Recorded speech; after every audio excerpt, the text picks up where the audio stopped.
All right, so hopefully 1, 3, and 5 went all right for you. If not, shoot me a message.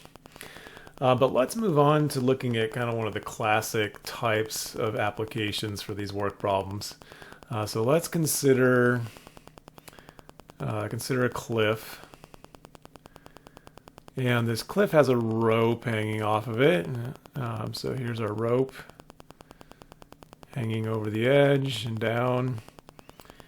And let's say that this hangs like 70 feet down the cliff. So if the top of the cliff is 0, there's 70 feet. Let's say that the rope weighs, what? 3 pounds per foot. Seems like a heavy rope, but that's all right. We'll go with it. So the question is something along the lines of, what's the work done hauling the rope up? Work done.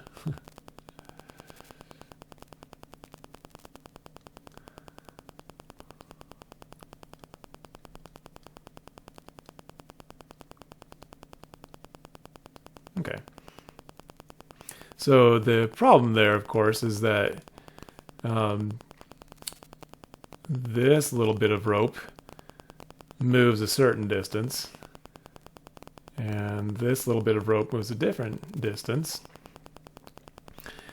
So we need something that can take all those different distances into account. So let's look at one tiny little chunk of rope. Guess what we're going to call a tiny little chunk of rope? We're going to call it dx. And let's look at the tiny little chunk of rope that is located there at x feet down the cliff. Notice, by the way, I'm sort of redefining my axis here. My x's, first of all, are vertical rather than horizontal, and also they start at 0 at the top and go down to 70 at the bottom. Some people are really uncomfortable with their 70 going, with their axis going downward for increasing values instead of upward, but if you want to, you can redefine 0 at the bottom and 70 at the top, but I think it's easier to go 0 at the top, 70 at the bottom. Okay, so let's talk about a little chunk of rope, and let's talk about the force of that little chunk of rope, and let's talk about the distance that it has to move. So the force, the pounds of one little chunk of rope, it weighs 3 pounds per foot. So if this little dx was a tenth of a foot, then it would be 0.3 pounds. If this was a hundredth of a foot, it would be 0.03 pounds.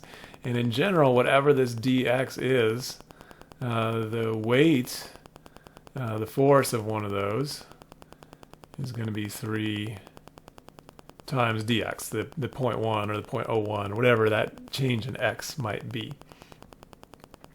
And then the distance that that little chunk of rope has to move is, nicely enough with our units, the distance that it has to move is x. So when we set up our integral here, we are saying I've got chunks of rope that weigh 3 times the length of the chunk, 3 dx. That's the force. The distance that each one of those chunks has to move is a distance of x. And we're doing all the chunks from an x of 0 through to an x of 70. So the integral is set up. Normally we like the dx on the end. So let me just rewrite this a little bit. Let's go 0 to 70 of 3x dx. That's more integral friendly. We've kind of destroyed the idea of having force and distance, but to actually calculate the integral, we'll rearrange it a little bit. And this integral is not hard to do now, obviously. Let's go ahead and finish it out. That'd be 3 halves x squared from 0 70. And you'd plug in 70, which is 4,900. So 3 halves times 4,900, whatever that is, minus 3 halves times 0 squared, so minus 0. And you could crunch that number down. I'm not going to do that, but just to point out, since we are in feet and pounds, that the units here are foot-pounds. So let's talk about a couple modifications of this basic sort of problem. One modification they'll do is to say, suppose that there's a 300-pound guy on the end. That's a guy right there. That's my artistic representation of a guy.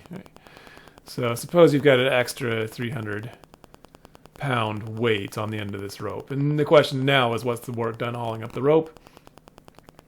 And you just break it down into two parts, right? You do the rope like we just did, and then the weight, we're just moving 300 pounds 70 feet.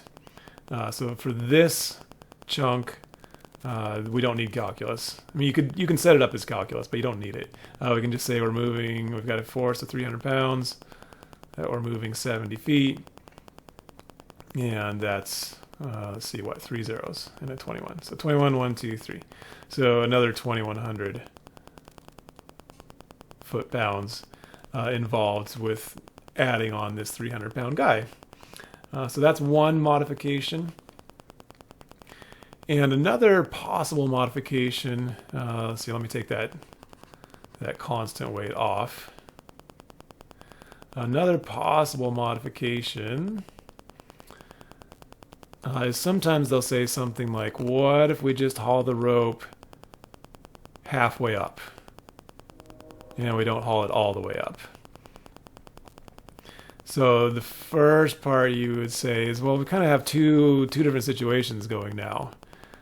We've got the first 35 feet. So let's see, 70. So sorry, this is going to get a little messy. The first 35 feet, where we're just hauling the rope up pretty much like we did this integral over here on the right. And then the last 35 feet of rope, they never get hauled up and never stop being part of the problem. So really the last 35 feet are like a guy hanging on the ends. Right? They just get hauled up as a group. So we can just say those last 35 feet weighing 3 pounds per foot. The last 35 feet here, sorry, messy again. The last 35 feet are just a weight hanging on the end of the rope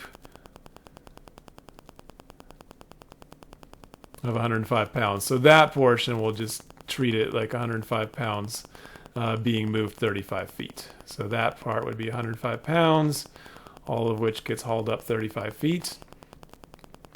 And then we've got work for the bottom half of the rope. The work for the top half of the rope on that part, let's take it down here. That part has to be an integral like the one on the right hand side. So you'd say for that part from 0 to 35 feet, I'm hauling up chunks of rope that each are 3dx times x. And again, rearrange it and integrate it. We can finish that one out from here. So those are the three different types of hauling up a rope problems they'll do, is just the basic rope, a rope with a weight on the end, or maybe only hauling the rope halfway up, which just makes the other half of the rope weight on the end again. So at this point, I would like you to attempt problems 13, 15, and 17, and then come back and watch the next video.